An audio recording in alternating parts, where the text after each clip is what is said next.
Als Eigentümer von Immobilien haben Sie wahrscheinlich ein großes Interesse daran, Ihre Immobilien so effektiv wie möglich zu vermarkten. Hier sind einige Tipps für erfolgreiches Immobilienmarketing. Professionelle Fotos. Professionelle Fotos sind ein Muss für jede Immobilienanzeige. Hochwertige Bilder zeigen Ihre Immobilie in ihrer besten Form und helfen Interessenten, sich ein genaues Bild davon zu machen.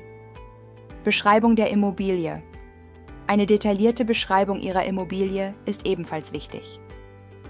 Eine gute Beschreibung sollte alle wichtigen Merkmale Ihrer Immobilie hervorheben und Interessenten einen klaren Eindruck davon vermitteln, was sie erwartet. Online-Listing. In der heutigen Zeit ist es unerlässlich, Ihre Immobilie online zu bewerben.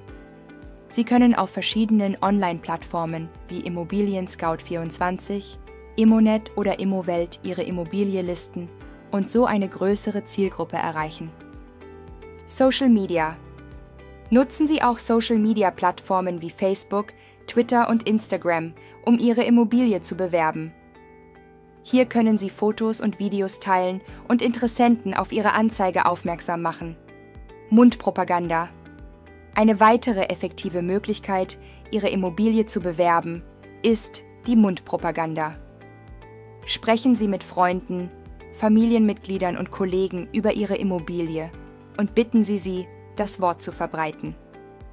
Offene Besichtigungen. Offene Besichtigungen sind eine hervorragende Möglichkeit, potenzielle Käufer zu treffen und Ihre Immobilie zu präsentieren. Planen Sie regelmäßige Besichtigungstermine und informieren Sie Interessenten über diese Termine. Immobilienmakler. Wenn Sie nicht über die Zeit oder das Fachwissen verfügen, um Ihre Immobilie selbst zu vermarkten, kann ein Immobilienmakler eine gute Option sein. Ein erfahrener Makler kann Ihnen helfen, Ihre Immobilie effektiv zu bewerben und potenzielle Käufer zu finden.